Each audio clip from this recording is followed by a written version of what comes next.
According to the American Institute of Stress, the world average of the number of stressed people is 35%. And in the US, this number is even higher, it is 55%. So chances are you are stressed right now. Some deadline is looming over your head, your work is stressing you out. Maybe you just have to cook dinner every day and you hate cooking. Maybe you're applying for jobs or schools or grants, or like many others, you are stressed by the current political situation or global uncertainty. Stress is inevitable nowadays. It affects people of all ages and backgrounds. Everyone is talking about being stressed, but do people really know what they're talking about? What stress is, how it works, how to deal with it? In many cases, the answer is no. So in this video, I will explain the mechanism of stress, and understanding how things work usually helps us deal with them better. So you will also get 5 insights that will help you manage stress better. Of course, you can find some videos here on YouTube on stress management techniques and follow them. In fact, the next video on this channel will be on scientifically proved strategies to fight stress. But when you understand what stress is and how it works, all those strategies will become twice more powerful. Hi, this is Rina Kim and the psy-facts channel. Here we are talking about different ways how to improve your life using psychological and neuroscientific knowledge. So, let's dive into the topic of stress. Nowadays, when the world is full of information, it seems easy to learn about pretty much anything.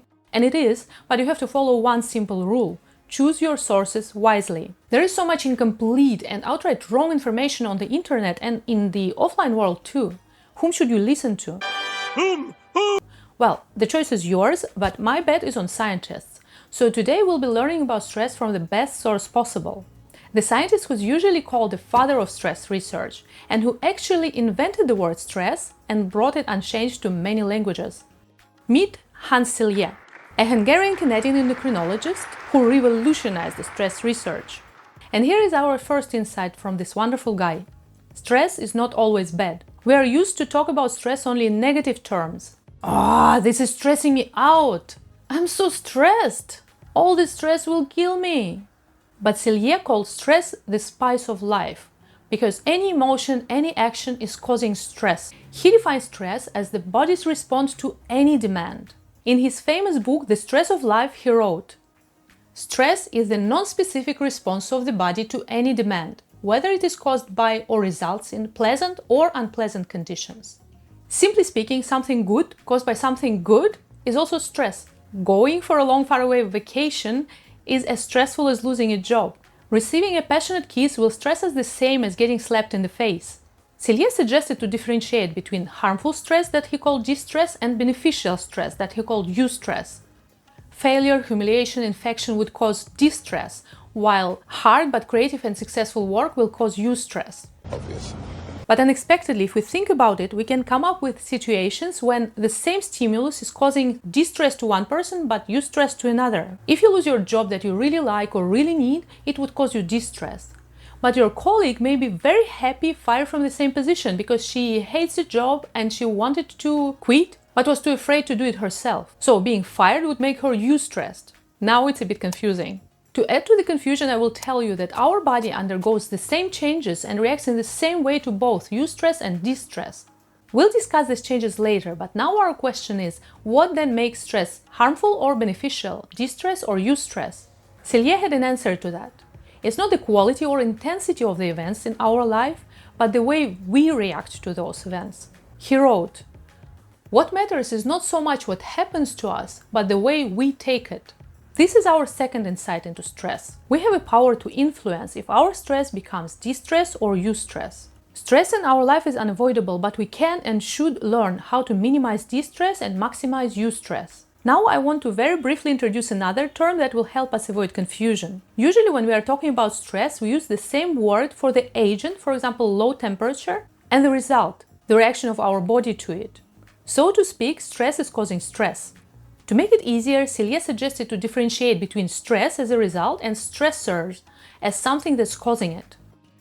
Stressors can be physical, like infection, or psychological, for example, going through a divorce. Now that we know it, let's move to another innovation introduced by Hans Selye, something called a general adaptation syndrome. Please don't stress over this complicated name. Actually, it is a very simple and elegant concept that will help us understand and deal with stress better. So, what is the general adaptation syndrome? It is a 3-step process that describes our body's response to stress. Simply speaking, stress is a snapshot. and general adaptation syndrome is a motion picture of the body's reaction to stressors. The first stage starts when some stressor hits you. Cillian named it the alarm reaction. What happens during the alarm reaction is this. At first, your body's defense is down and you enter a shock phase. Then your body recognizes the stressor and enters a state of alarm, increasing its resistance capacity. This is the anti-shock phase. Now I will throw at you some biological terms. Please stay with me, it is very important to understand this process. In the second stage of the alarm reaction, something called the hypothalamic pituitary axis is activated in your body. Your hypothalamus, it is a region in your brain, secretes a hormone called CRH, which acts as a signal to a pituitary gland, a small gland at the base of the brain, to release another hormone, ACTH. And ACTH stimulates the adrenal glands, those are located on top of your kidneys, to produce glucocorticoids. Yeah, these are other hormones and you know at least one of them, cortisol. And this one is a big guy. Cortisol plays several important roles in the body. It helps mobilize energy reserves by boosting blood sugar levels. It enhances alertness and focus, promoting a heightened state of awareness.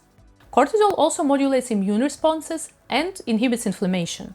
Finally, it temporarily suppresses the non-essential organs, for example, digestion system, reproduction system, or salivary glands. Your throat is dry and your belly is aching when you are stressed, now you know what to blame. Another thing that happens during the alarm reaction is the activation of the sympathetic nervous system. This is a part of your nervous system that's gearing up for action in stressful or emergency situations. It activates the production of even more hormones, particularly adrenaline and noradrenaline. These hormones increase your heart rate, blood pressure, and blood flow to the muscles, preparing your body for action. This is the famous fight or flight response. This is how you get usual signs of stress. Your heart is pounding, your blood pressure is rising, your throat is dry, your belly is aching, your muscles are ready to move, etc. So, our third insight for today is that all these signs have nothing to do with you being weak or silly. This is a pure biological reaction that you can overcome but cannot eliminate. And it happens regardless of the type of stress you are going through, distress or eustress. By the way, if you are not stressed or eustressed, it's even better right now, give this video a thumbs up. This is the only way for me to know that you like it. Hit that button! If you are in distress, I'm really sorry to hear that, and I hope this video will help you go through it faster. Meanwhile, if you need to vent, you can also hit the dislike button. As long as you feel better after doing that, it's fine with me. Now let's go back to the video.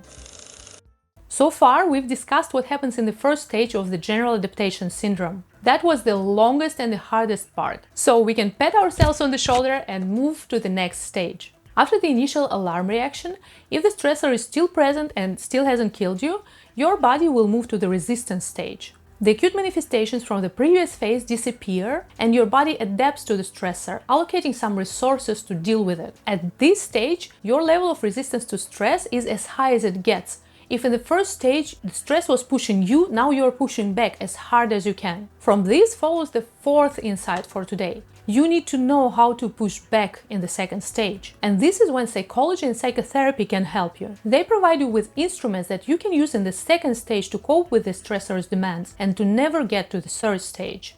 Speaking of psychotherapy, those instruments are not the only reason to go into psychotherapy. If you want to know other reasons for a mentally healthy person to visit a therapist, watch this video.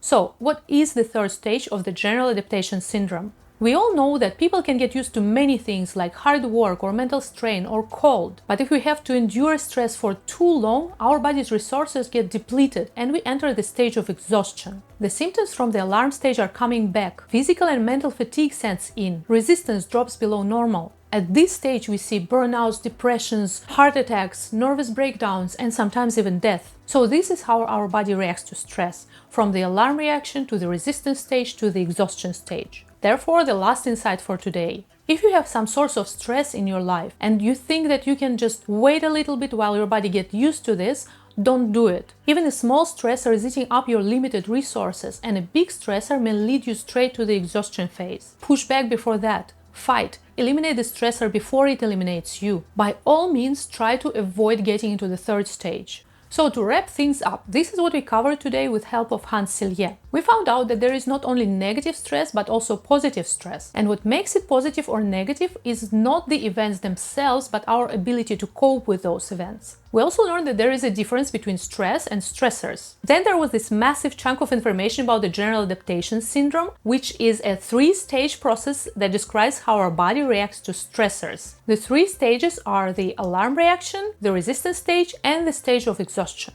And we also got 5 insights into stress that should help you deal with stress better. First, stress can be beneficial for you. Second, you have a power to influence if your stress becomes distress or eustress. Third, if your belly is aching and you are shaking before an important exam, it's not you being weak or silly, it is pure biology. Fourth, psychology and psychotherapy can help you deal with stressors better. And fifth, deal with the stressor before it gets you into the exhaustion phase. And Hans Selye is ready to help you with that. So in the next video, I will guide you through his recommendations on how to deal with long-term stress, and then we will discuss some method that you can use to manage acute stress. Until then, if you enjoyed this video, don't forget to subscribe. Thank you for watching and see you next week. Bye!